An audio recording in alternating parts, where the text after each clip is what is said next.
Welcome to The Prize Inside. The Prize Inside. A chiropractor's journey in everyday holistic health and vitality. Here, your host, Dr. Jeremy Myers, delves into the remarkable journeys of everyday people who have embraced the path to health and healing. Through his practice, Dr. Jeremy encounters inspiring stories of profound transformation and the power of true healing within each of us. Stay tuned as we discuss various holistic topics and unlock the healing potential that lies within us all.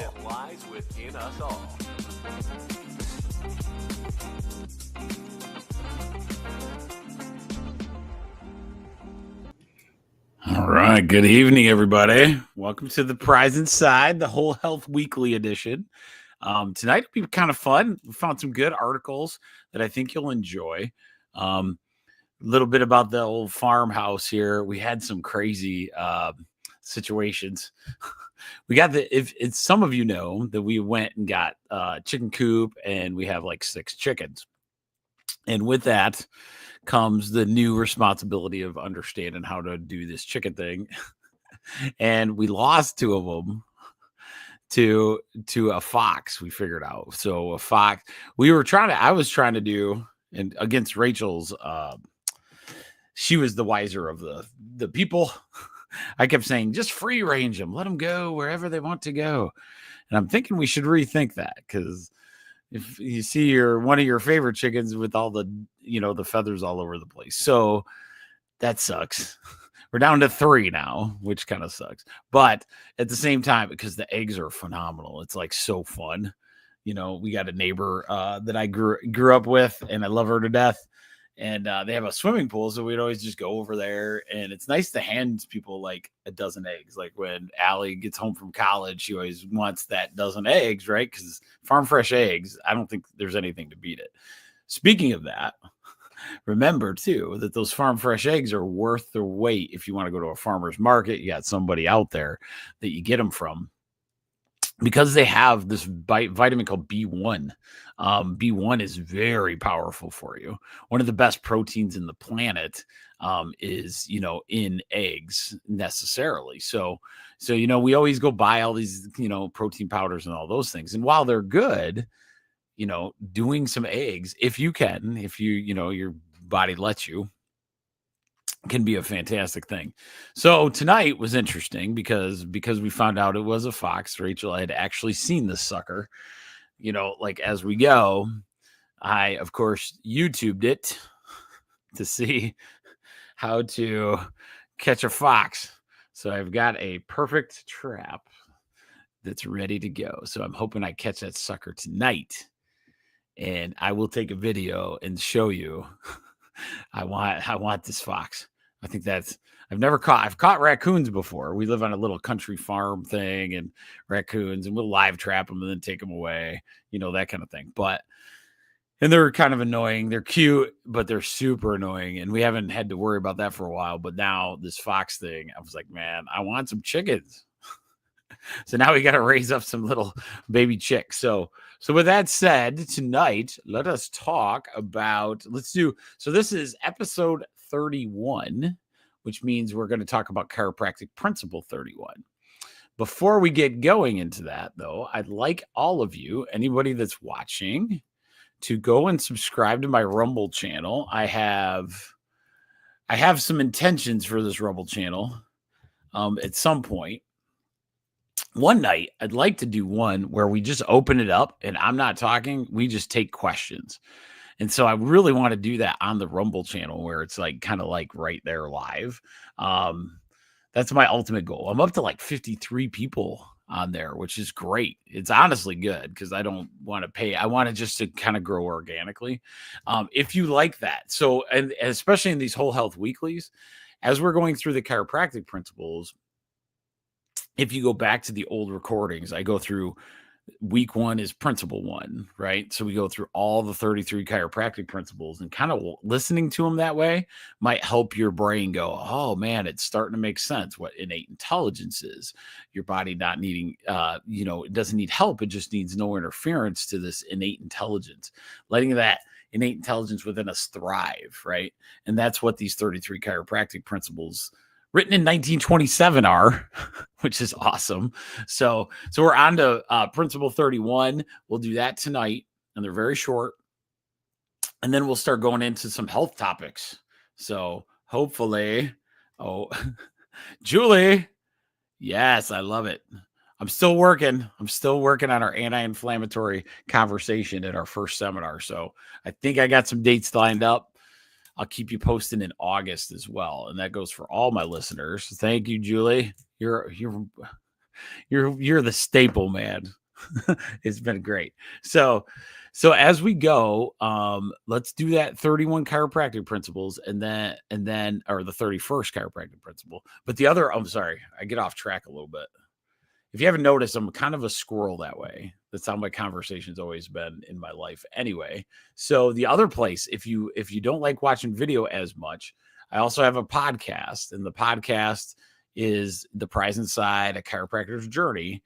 And it is, I'll put that in the link as well, or in the chat as well, so you guys can attach to that. So any of those would be a good spot. That one's on Spotify, iTunes, all those kind of things as well. So just getting that out of the way. So let's talk about principle number 31. 31. Now remember, these are written in 1927. 1927. Oh, it's one of my favorites. Okay, so now we're getting to the nitty-gritty. Principle 31. Principle 31, the title of it is subluxations. So subluxations are, in chiropractic definition, an interference with the transmission in the body is always directly or indirectly due to subluxation in the spinal column. So let me read this correctly. Interference with transmission in the body. So interference somewhere that happens when a spinal bone gets out of alignment, let's say. It causes an interference with the transmission in the body, and it always directly or indirectly does it because of subluxations in the spinal column. So when I look at this, I love it. So in our world, in chiropractic, when your back is out of place or misaligned or those kind of words that are used, that's what we call a subluxation. And a subluxation is this joint, where your joint, so each spinal bone has a disc, 2 joints, and potentially 2 other joints, right? So if you got it in the rib area, so we have almost 6 joints just in this one little area.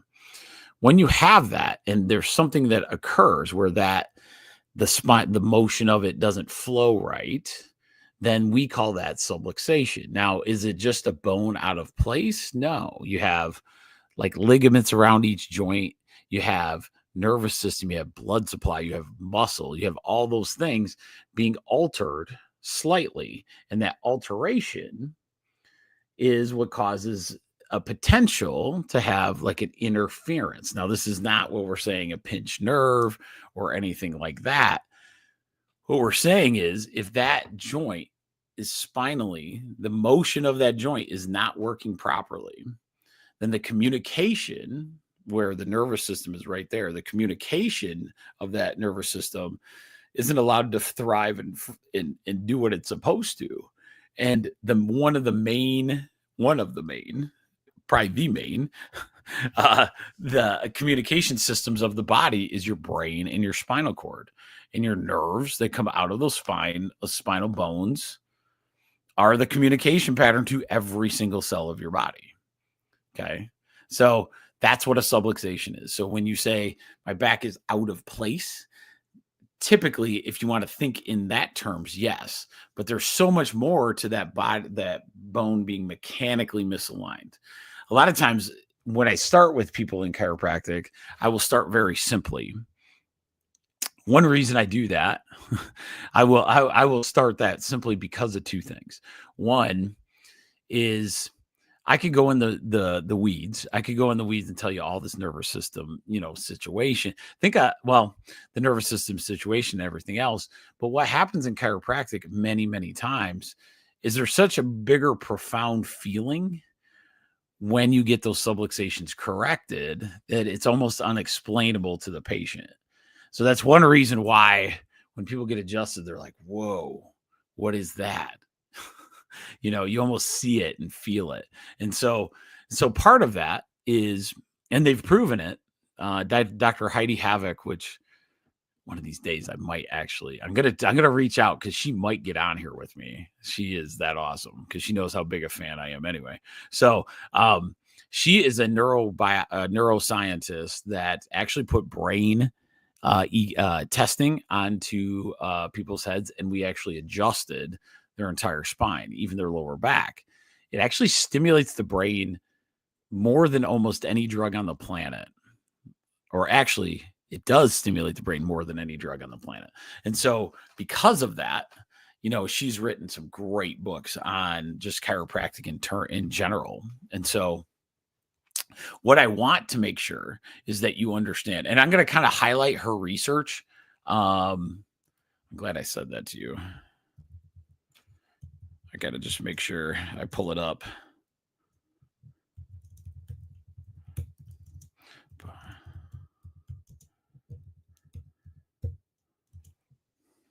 Okay.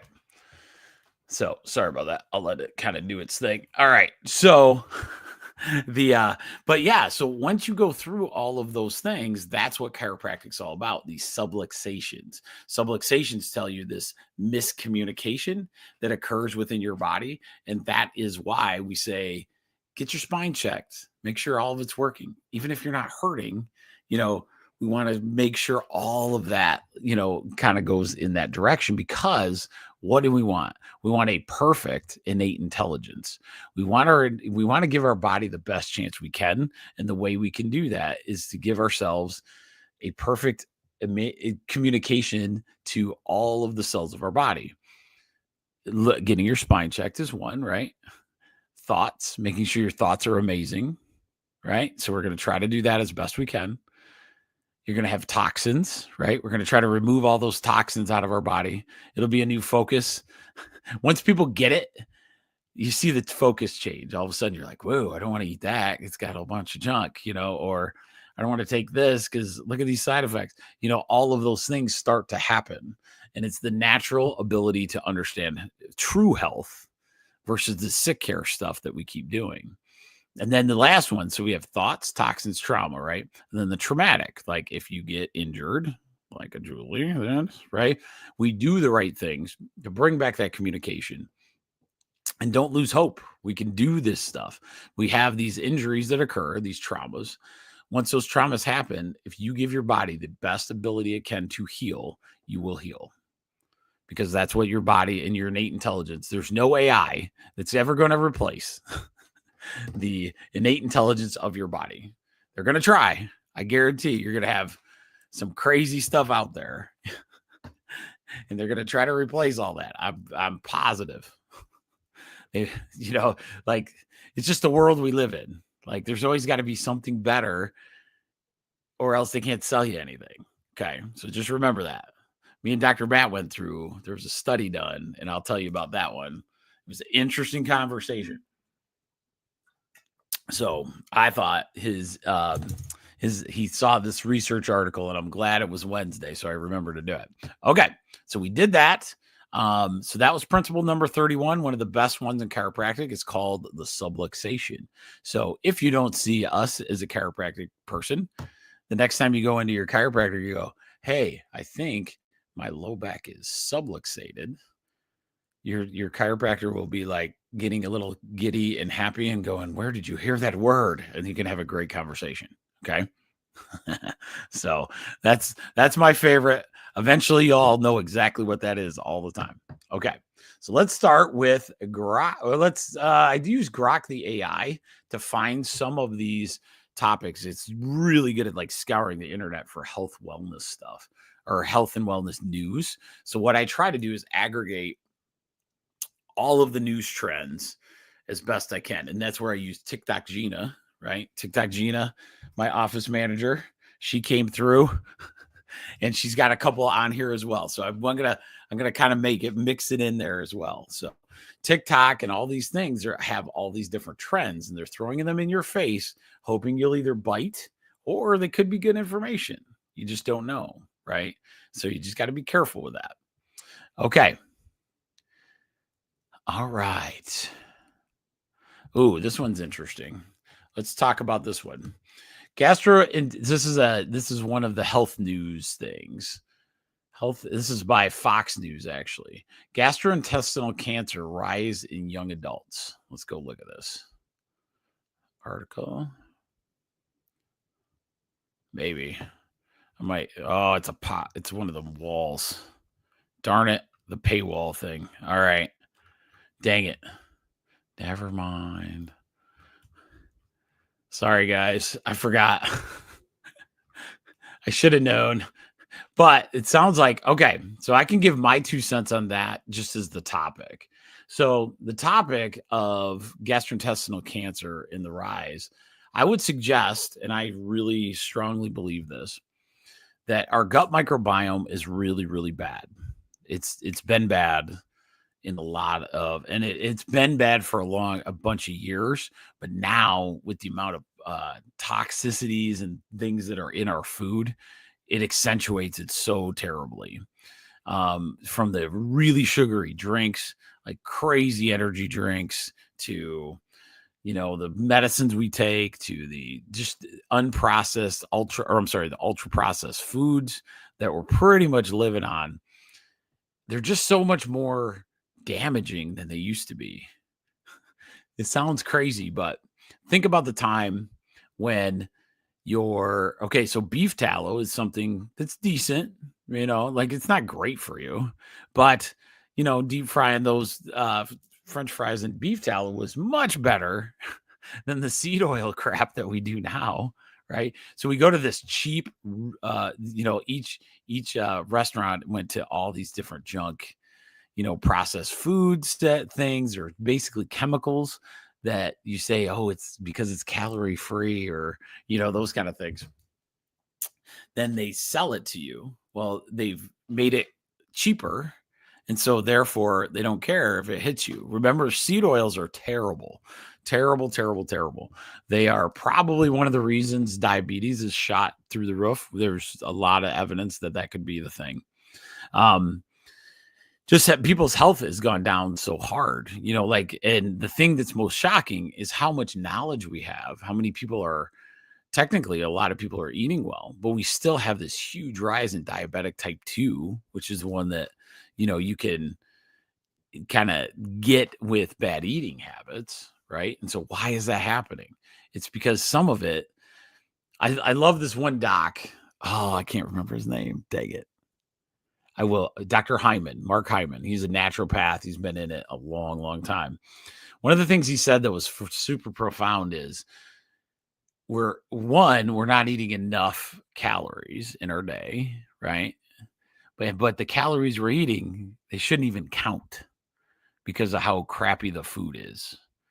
So you got to remember, really, one of the big focuses that we want to do in this situation where we have this gut microbiome problem is start eating calories that matter. Okay. It's not about just eating calories. It's about eating good stuff, right? We want to try to avoid as much processed stuff as we possibly can.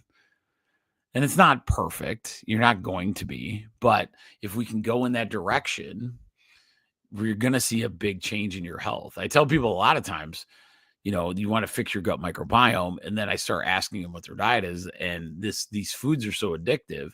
It's almost the pushback is big. So I'll say something like, we want to fix your gut microbiome, but I can't give up my, my Starbucks latte and my McDonald's at lunch, I go, well, then we're going to have a gut microbiome problem for a really long time.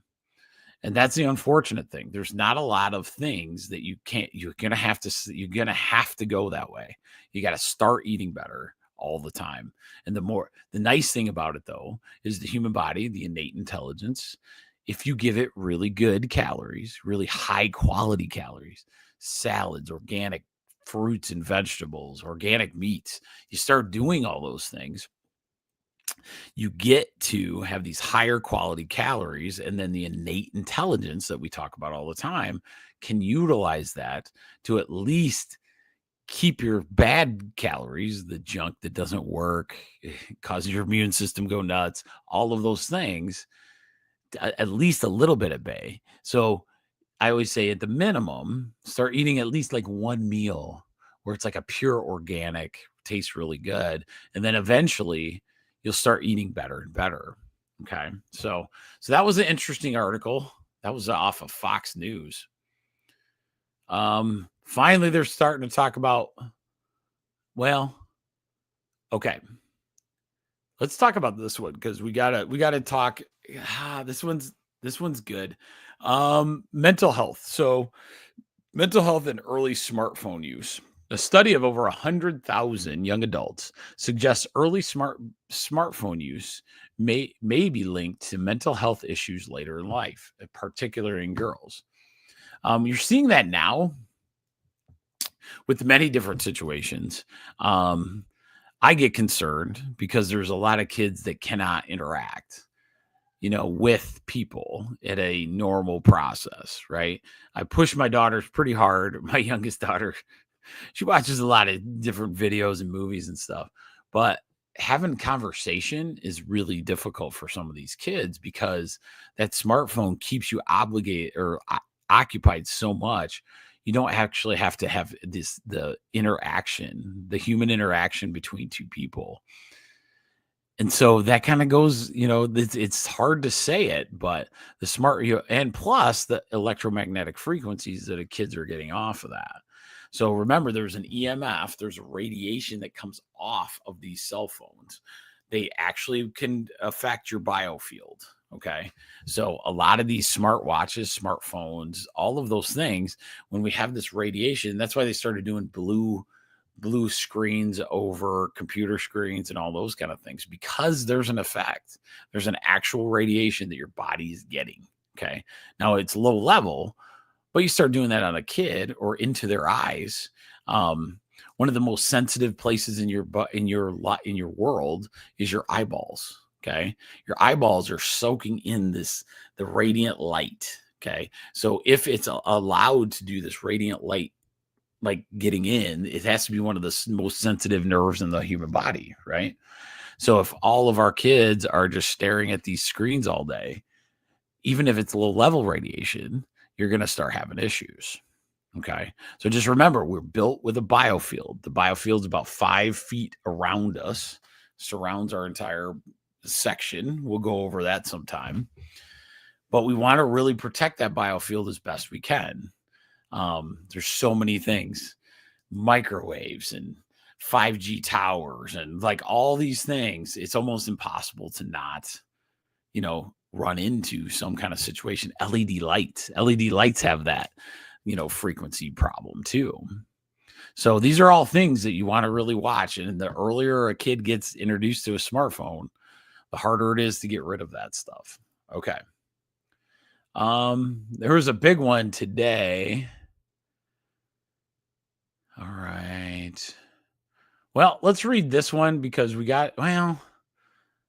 a little hot button topic. Let's see. Let's see if it'll give me the article. Sorry, guys.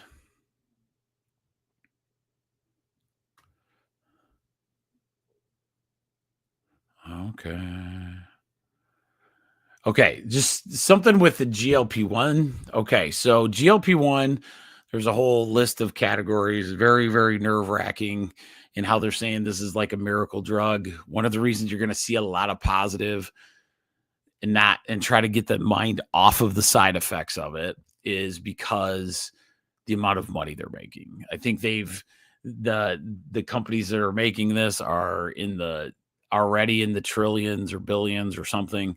I just want people to be aware of what's happening. So when you have a GLP-1, they're going to start calling it peptide therapy, which is actually just hormones. I had this conversation today, and this is just an opinion, so you don't have to take it. But back in the day, if you said that I took, if I was a weightlifter and I got huge body or huge muscles, and it was based on getting testosterone injections, you wouldn't say that's okay, right? You wouldn't say that's okay. You would have said, "Oh man, he's a steroid user," right? Okay. So when the new word that'll be associated to try to get everybody off of this is it's not hormone, which GLP-1 is a hormone that they're trying to replace in your body, turning it on, right? So all of these things link to the same things testosterone was doing. Okay. So is it good if you replace any system or organ in your body with something not natural? No, never is. The innate intelligence of the body knows all things, right? And so what happens is GLP-1 is no different than melatonin. Okay. So we'll use melatonin. Melatonin is a hormone that is developed in your body. You have this physiology. And so what happens is you take the melatonin, and it's a holistic supplement. It really is. So you take this melatonin, it's a hormone. The hormone comes in and it helps because the melatonin, as soon as you get there, it initiates you to fall asleep. Over time, you start taking this melatonin because it's helping you fall asleep. Well, what does your body do innately? Innately, intelligently, it will go, hey, you have an alternative source for melatonin. So guess what I'm going to do? I'm going to stop making melatonin and do something else. I'm going to start making something else or just not work because you got plenty of melatonin. So why should I turn it on? Right? So now I'm in trouble in the sense of I stopped taking melatonin. What happens? Now you're not producing melatonin. So what happens? You got to sleep more or you can't sleep at all. Right? And so that's kind of how when you do something to your body that replaces an activity of your body, it's a very big cause for concern. GLP-1, what it is the hormone that basically tells your body you're full. Okay. So what it's doing is injecting within you this body that is full, right? But you're not full. There's nothing in there. There's nothing in the stomach. There's nothing to process in the digestive tract. So what would happen? If my body thinks, my innate intelligence thinks that I am full, therefore my kidneys are going to start turning on because it needs to get ready to start moving the process. My pancreas has to turn on because I got to throw some insulin in there for the sugars, right? My liver has to turn on because I have to break down the fats and everything else. My gut acids have to move around, but there's nothing there. Can you see the problem? Right? It's going to start causing issues, right? So that's where a lot of these different ones and I'm not going after just GLP-1 because I think the same thing happens with birth control. So all of these things are ways to tell your body a different signal, right? And then your body responds. Now, is that every drug? No. That's what's interesting. That's why I'm glad there's, as many people that watch my Whole Health Weekly, because if I can get you saying, okay, what is the process? What is this drug going to do for me? And what do I need it to do? Right. So there's drugs out there that aren't taking over processes of the body. Right.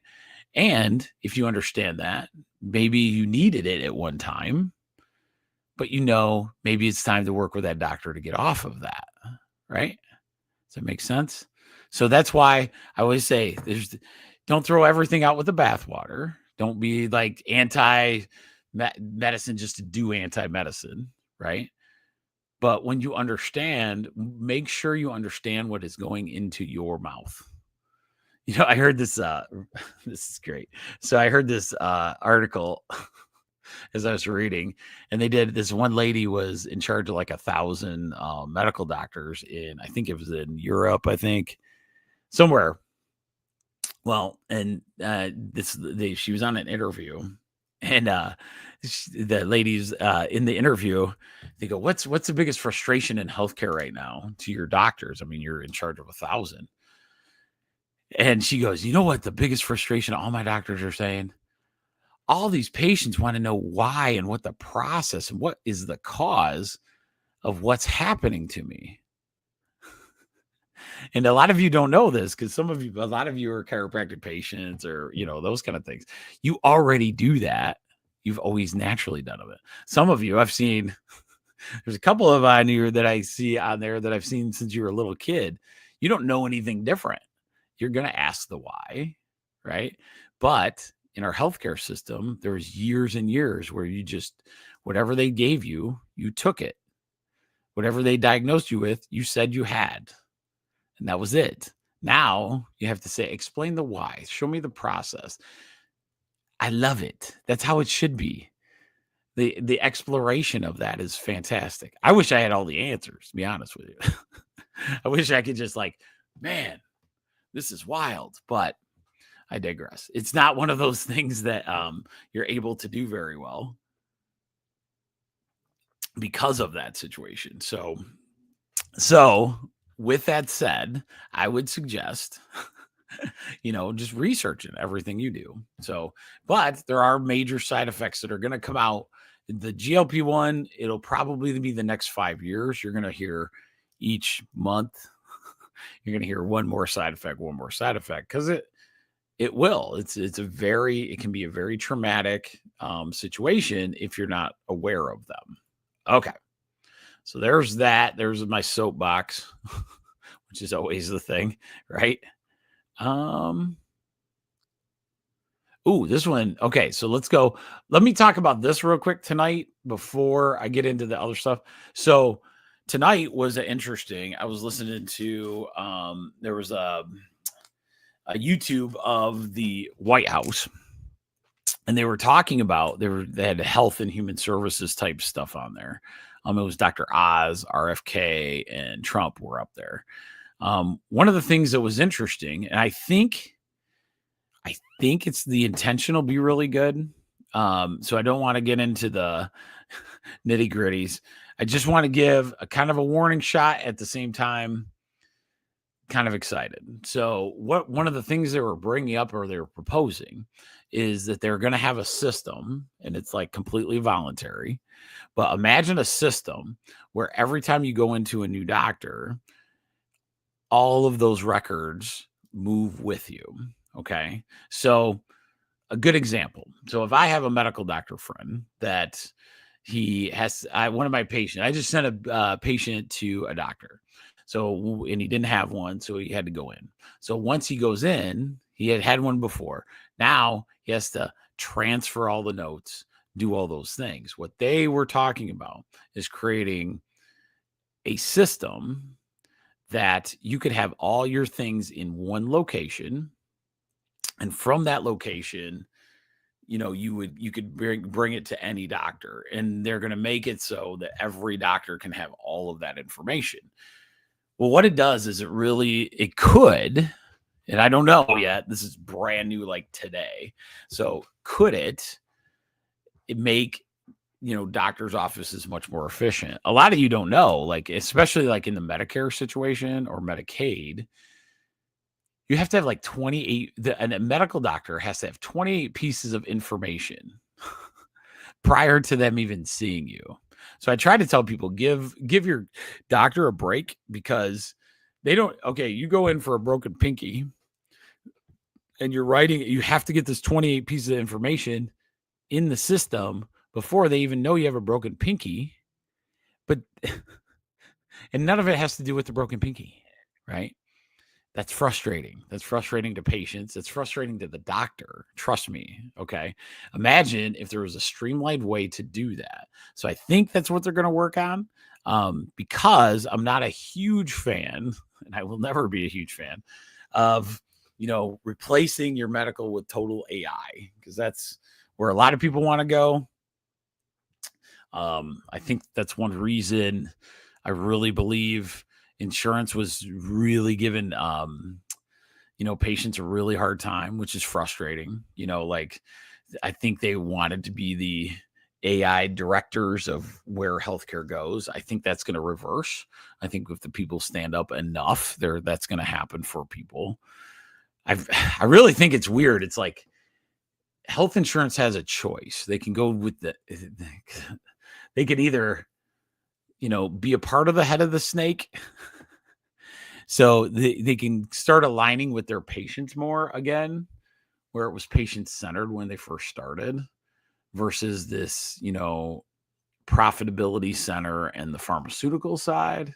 And I was explaining to a patient today, think about this, because these manufacturer might screw us on the prices in America. So a good example, I watched a whole video. It's a true story.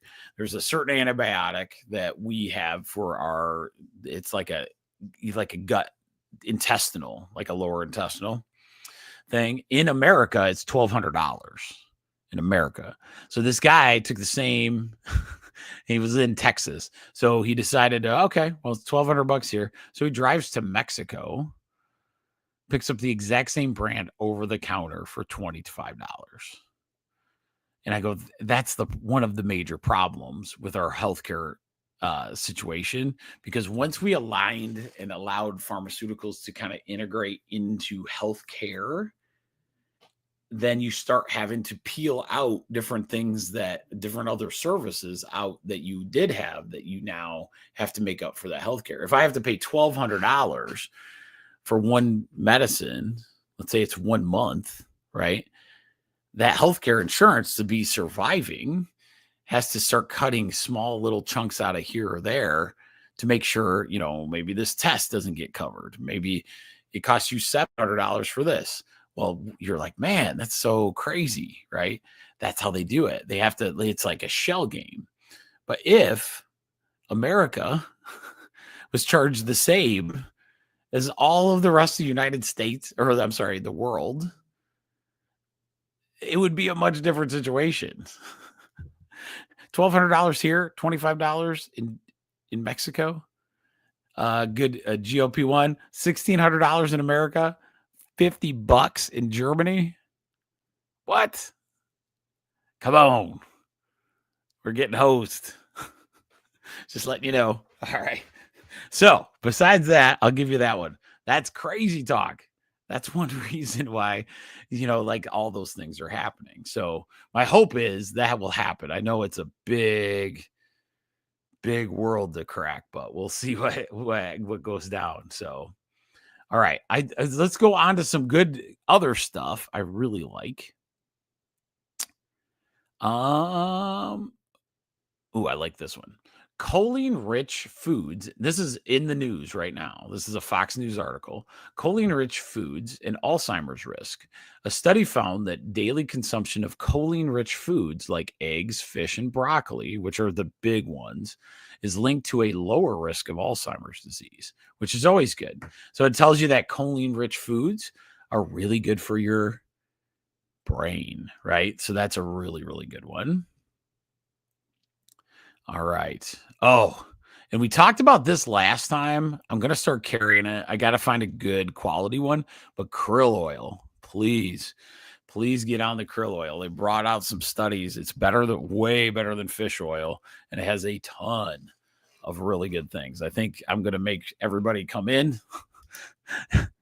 When you start with me, I might as well, you're just going to have to come out with some krill oil, I think. But this is kind of a newer one for me because the study just came out. So Americans are increasingly turning to krill oil over fish oil for omega-3s because of the benefits of heart health, helps with inflammation and brain support. So true fish oil typically helps with a lot of things, joints and inflammation, but you start adding the heart health and the brain support. That's pretty awesome. So just remember that one as well.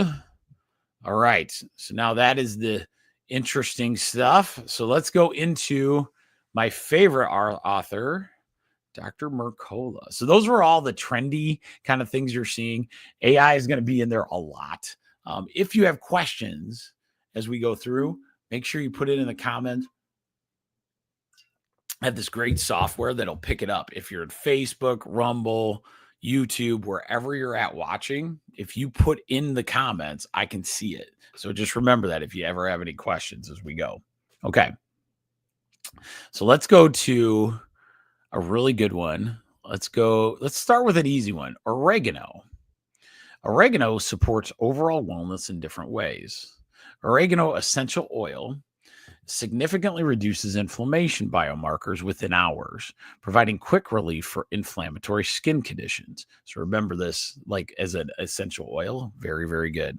It's got it's very, I don't want to say caustic. It's very, you can feel it.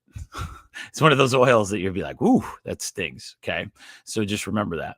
Research shows that oregano oil effectively combats harmful bacteria, fungi, and parasites, including drug-resistant strains like methicillin-resistant Staphylococcus aureus and Candida albicans. Carvacrol and thymol are oregano's key components that disrupt microbial membranes, reduce inflammation, and provide antioxidant protection against cellular damage. Oregano oil reduces harmful matrix metaboloproteinases that delay healing while promoting faster tissue repair and wound recovery processes. And the last one is the essential oil penetrates protective bacterial biofilms that resist conventional antibiotics, making persistent infections more treatable and preventing recurrence. Okay, so that was good. I think this leads into what my TikTok Gina was talking about. Okay, so Gina said, like, TikTok, the seed oils were a big thing, fructose, the fake sugars. Hopefully, you know to stay away from all that garbage. They're getting better slowly. Cheer on these companies that do it. You know, I heard one, Coke is going to cane sugar. Coke, if you know, like they're going to actually bring out a cane sugar product. That's huge. That's huge. You have no idea. Fructose is one of the worst. We talk about seed oils a lot, but for some reason, a lot of my doctors still don't talk enough about fake sugar. I'm like the fake sugar Nazi. I was like, that stuff is the worst because there's two things. One, it's super addictive. They've done a really good job with mentally screwing with people to get them so addicted to those sugars. But it causes your immune system to lose its mind because it's like, what is this? This is not the sugar I know. This is not honey, right? So that's one of the things that you want to do. But, and she brought up also, is yeast, this is one of the TikTok things, is yeast really an issue in most people? It's a great question because yes, it's not most. I would say the hardest part is a vast majority of people have bad gut bacteria. If you have bad gut bacteria, that means your bacterial overgrowth will happen, which will lead to yeast, right? So a lot of it is connected tons to the gut microbiome, right? And so those are things that you really, really got to watch, you know, as you're going. So yes, there are yeast. Is it as deep sometimes? I don't know if we do the right protocol. If you ever want to, though, sit down with us. We have a great gut detox program currently. I love it. It keeps going pretty well for the people that are doing it, you know, like as you go. And it's tough. It's hard. Life gets in the way. And that can be a major, major issue for people. But the neat thing about the human body is that it can keep going, right? So it doesn't matter. There's no like time frame. We just have to start adding those things. But there's ways to really help that gut microbiome. And I've studied it so much. I feel like it's like a second hat to me. So that was good. So remember oregano oil. I've seen some amazing cool stuff with that, especially on the skin. So remember that one. All right. Let me get to... Oh, I saw a really good one.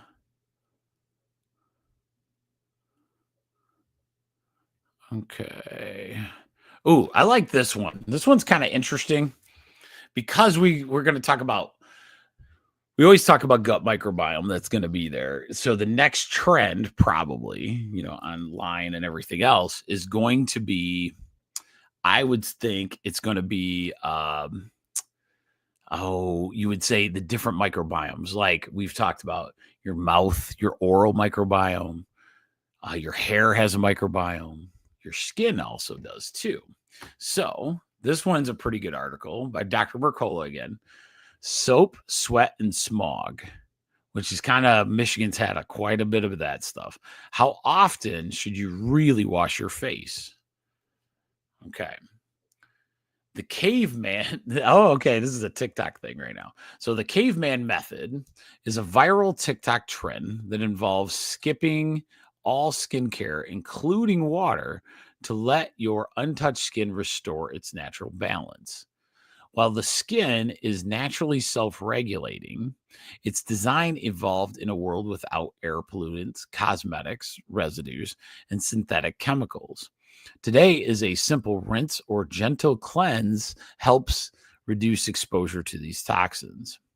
Trends like the caveman method may suit individuals with minimal daily exposure to pollutants or products, but in most modern environments, it allows external inputs to interact with the skin for longer than ideal. Cleansing too often or too aggressively also has its consequences. It weakens the skin's barriers, disrupts microbial balance, and leaves your skin more reactive over time. An ancestral-friendly approach to cleansing includes a once daily evening wash with a gentle pH-balanced cleanser to clear makeup and daily buildup. Okay, so that's a pretty good article I like because it's true. It's like one of those things where holistically you see a viral TikTok, it makes sense until you walk out into Canadian smoke or you live in Chicago or New York and you got all this smog, or you live in China where they just don't even care about the smoke. It's just all the industrial factories are going crazy, right? One of the problems with thinking that way is we have to understand that there's pollutants. If we were all like the caveman method, if we were in a time where cavemen were, there wouldn't be a lot of pollutants to fight off. So therefore, it makes sense to not wash everything. But the problem is some of us come out of some of the dirtiest, areas in the world. Some are super clean and sometimes it's overdone, right? My worry always is over cleanliness because I've seen it. You cause your own you have big microbes that'll actually compete if you overwash. I've seen, it's kind of like that story, lice in children. I don't know if any of you know, if any of you are teachers out there, the clean kids are the ones that would get lice. And the reason is because the lice like the clean hair. And I don't know the reasoning behind that, but I remember that as a conversation because my mom was a teacher. So it was always, she was a little OCD on that. She'd find out if there's lice in any part of the school and we had to sit down and check everything. So, but it was one of those things where we were washing, she had 3 boys and I don't know how her water tank actually made it because she would have us before school, after school every day. Right. Now, the only thing I would do different, you can still do a before school, after school shower. That's no problem. It feels good. All those things. Just use less stuff. Like water on that skin is okay too, right? So, but these oils and all those things organically are actually really, really good for you. And one of the reasons you age faster, you start seeing these things is because we didn't allow that natural oils to come back to the skin. And so you see that quite a bit, right? And so it's kind of like the same thing as everything, right? So you start putting makeup on young as a girl, and then that starts to damage the barriers of your skin. The barriers of your skin then get beat up pretty good. So then you have to wear more makeup to make up for that. And now you're in this constant cycle. And so now it takes you 2.5 hours to get ready based on just all these different makeup products. Okay. Allowing your skin to really, really do it in that natural aging is so beautiful, but it also helps everything. Remember, what you put on your skin also can mess up your gut microbiome. Okay. It gets absorbed. I hate to tell you that. I hate to be the bearer of bad news, but that's how that goes. Okay. So I thought that was a pretty cool article. All right. I had a good one and I'm sorry, guys. I lost the one I was going to do. Ooh, I like this one. All right. So this one is this is a different art. This one. Oh, this is an analysis from the analysis from Dr. Mercola. Okay. So it's his article still. Okay. We'll read a little bit of this. Both low and high magnesium levels increase dementia risks, while optimum levels support. Oh, I'm sorry. I should read what it says. Boosting magnesium levels could slow brain aging and lower dementia risk. Okay. So that's a good thing. It's just talking about magnesium today. Both low and high magnesium levels increase dementia risk, while optimal levels support brain health by reducing inflammation and preserving neural function. So it's a really balanced one that we have to do. People who consume more magnesium have measurably larger brains with fewer damaged areas. Those with the highest intake had brain structures that appeared nearly 1 year younger than the average. That's pretty awesome. That's why magnesium, big deal, guys. Magnesium works synergistically with vitamin D for cognitive benefits, with studies showing better memory and processing speed in people who have sufficient levels of both nutrients. Awesome. Modern soil depletion has reduced our magnesium in our foods, and only 30 to 40% of dietary magnesium is absorbed. This makes supplementation beneficial for most people. Magnesium glycinate and malate are recommended supplement forms. Nuts, seeds should be avoided as magnesium sources due to their high linoleic acid content. Okay, so magnesium glycinate and malate are two forms that you can take. There's magnesium citrate, and there's a new one called magnesium threonate, and they're all things. It's just one of those supplements that makes sense now that we know what it does. I can add to this article on having that right amount of magnesium in muscle cramping or restless leg. Almost reversed in society when we figured out that a lot of your restless leg situations are low magnesium or not a balanced magnesium. Okay, so that's one. The other one is osteoporosis. Now, with magnesium, one of the coolest things is there's three that go together. And we talked about it. I had a patient today. Vitamin D3, vitamin K2, and then magnesium. If you have all three of those, when you take a normal level of calcium, it allows that calcium to get absorbed into the bone. So when you're osteoporotic, we first just gave people calcium. But now we understand that you have to have an optimal vitamin D level, an optimal, vitamin K with it, and magnesium. If you have those three, then your calcium will start to do what it's supposed to do. And that's the hard thing about supplements and nutrition. They have these dynamic actions that come together. And over the time, that's why I'm so enthralled with like the herbalism and everything, because you're learning every day. And this is one of those that I learned. Magnesium threonate can also help headaches. So remember that. And sometimes magnesium. Now, here's the thing on magnesium citrate. So citrate's the cheapest, easiest to get it in your body. That one can make you have diarrhea though. So if you have magnesium citrate, you can get some good supplement out of there. But if you have diarrhea based on it, a lot of times you've taken too much. And so it's kind of a good indicator. So like you can back off on your magnesium citrate. And then if you don't have diarrhea, then you're probably taking enough. Okay. So the biggest thing is not overdoing it or under, right? So we're trying to balance that out. So I thought that was good. All right. And I'll give you one more article and then we'll talk about research in chiropractic and I'll leave you alone for the night. That would.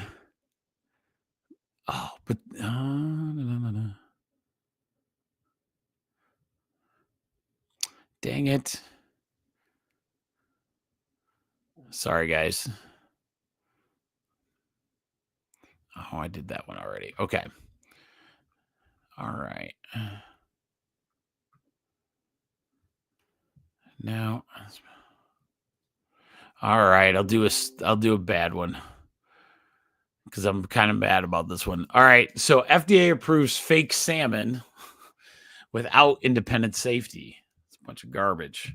So lab-grown salmon is the latest addition to a growing list of fake food products approved for human consumption and will be available soon to the public. So watch this garbage. Okay. FDA approved lab-grown salmon from wild type based solely on the company's internal safety claims. No third-party testing, animal trials, or public review were required. This lab-cultivated fish, remember wild type, okay? It's always in the wording, right? This lab-cultivated fish is already being served in upscale restaurants with plans to expand, even though wild type's production methods and additives remain largely undisclosed. Wild types use the general recognized as safe loophole, a process originally meant for well-known food ingredients to bypass the standard food safety requirements. The pink coloring, antibacterial agents, and cell growth promoters, like it's called FGF2, used in this lab salmon are all proprietary. So they're protected. Usually stuff in nature is not protected by a patent, just let you know, meaning you have no idea what you're actually going to eat. Despite marketing claims about sustainability, which is what all these things are going to do, lab-grown meats have up to 25 times the global warming potential of beef and increase your risk of inflammation or depression. So, lab-grown meat, beef, salmon, it's called wild type. They bypassed a bunch of FDA stuff. I don't like getting controversial on here. I like learning, but that's garbage. That's absolute garbage. So, and just like some of these drugs that get passed because of profitability, things will start to happen, right? So then we'll find out later, oh, we shouldn't have probably been eating the lab-grown salmon. Oh, you get to bypass the rules because, it's going to be good for the earth, like, wouldn't be fishing. Is salmon fishing hard on the earth? I don't know. Has anybody ever fly fished before? You get to enjoy Earth? Because if you've ever fly fished, I'm telling you what, you will pick up all your paper because the most gorgeous, Rachel surprised me. I'll give you this story at the end. So one day, Scott, if you're out there, I still thank you. It was an amazing trip. So I'm kind of hermity when I get out of working on people all day. So Rachel one time decided to surprise me with a fishing trip. And it was a guy named Scott, and he's a fireman. Scott had this really good place that they'd go in Canada. Well, I knew Scott, but not well enough to go on a trip with him or anything. I'm thinking, all right, I don't do that very often. Well, she bought me waders and everything, and we took off. Well, he knew how to fly fish at a point where you would be very successful. Okay, let's just say it that way. So we were going to catch and release anyway, but we go back and it's rugged. It's like, oof, this little road we're going back on. I'm like, dang, this is crazy. So we get back there, and I'm telling you, once you see that kind of nature, I don't know if there's much better. I really don't. It was incredible. Like, we're in this thing, like, nobody's around. It's beautiful. That stream is running.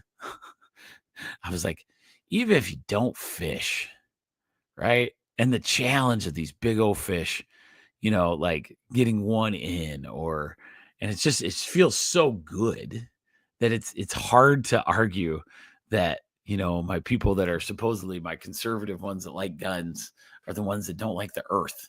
Are you kidding me? I was like, the natural world is so amazing. One of the problems is we don't actually go out there. So now they're like, okay, I got an idea. Instead of going out and catching these salmon, let's make them in a lab because that's better. Somehow that's better. I would rather have you farm them or egg, have like a fishery or something. That makes more sense to me than lab grown or this, there's 3D meat. Who knows? I think partly they might be doing it to us now. So I don't know. So it's kind of overwhelming when you start thinking of the foods and the people are like, oh yes, we should make meat out of paper. I'm like, okay, whatever you say, I'm sure that'll work out good. As long as my people know the innate intelligence is like, is that actually food? Or are we putting stuff in there that's not food? And now I'm going to have to attack it. Right. So that's what innate intelligence is. And that's what holistic living is all about. So I got one more for you tonight and I'll leave you all alone. I've gone over my hour, but I always like adding one little chiropractic research in there if we can. And this is from one of my favorite people in the world, Dr. Heidi Havik. She is from New Zealand and she has wrote a book called The Reality Check. If you ever get a chance, it is really good. It's a little sciencey, but it explains so much of the chiropractic world and what is actually happening there. So we're gonna go into our first one, and then next time we do this, I'll do some other ones. Let's do okay. That was our most recent.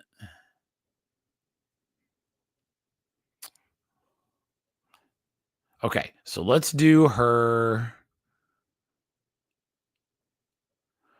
Okay, so let's do this first one. This is a 2016 study. Next week I'll do the 2024 study, which is amazing. So this one's called it's called sensory motor integration and motor control. So when they say this, it's the motor control. If you think about it, you got your frontal lobes and all these lobes of your brain, and the motor is like your body moving your fingers.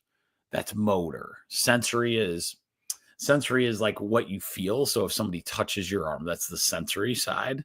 And so the motor and the sensory have to communicate. So there's this thing called the sensory motor integration, where those two in the nervous system have to communicate. Okay. So this is a 2016 article. Dr. Havik, early work in 2016 investigated how spinal adjustments or manipulation, whatever you want to call it, affects sensory motor, what I just talked about, right? That difference between sense coming in, you feel it, the motor control, integration in the prefrontal cortex. The prefrontal cortex is the front part of your brain. A study in the neuroplasticity,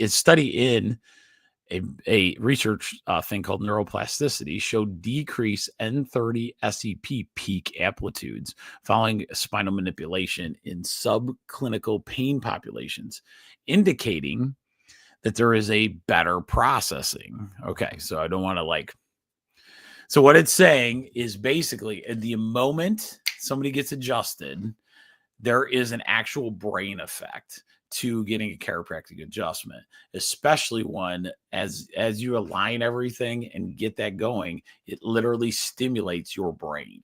It's not just about that bone moving back into that location. Okay. So this is very indicative of that the chiropractic adjustment enhances how the brain integrates the output. So the sensory output and coordinates the movement. So as soon as we adjust, instantly the nervous system changes.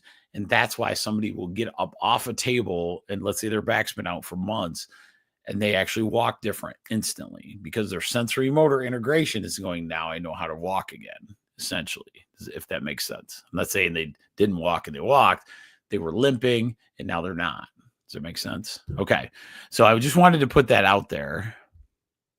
And then our research also demonstrates that chiropractic care improves motor cortical output, the motor aspect where it improves the muscle function, which may help benefit conditions like cerebral palsy. A feasibility study explored spinal adjustments' effect on H reflex and muscle strength in children with cerebral palsy, showing huge potential improvements in motor control. So that was really good. So I just wanted to leave you with a little chiropractic research, since there's not a ton, but I want to get it out there. So I keep working on trying to get as much, research out there so you guys understand there's a lot to it. Just getting that spinal alignment. And then tonight's, chiropractic principle 31, the subluxation. It's like the best one. When you don't interfere with the body's ability to heal, then so many things can happen. We just have to focus on that part, right? We want to get as many things out of our way so that our innate intelligence can do its job. How do we do that? We work on our thoughts, we get rid of the toxins, and we improve or heal up our traumas, right? Our physical traumas. So with that said, thank you guys for tonight. I always enjoy these. To next week between 6:30, 7:30. We'll see what happens as the crow flies. The kids getting closer to school, so I don't know. With that said, though, if you have any topics you would like, Whole Health Weekly on Wednesday night is where I do it. Put it in the comments below, even after we do this, if there's something we haven't covered that you'd like to. So with that said, you guys have a great night.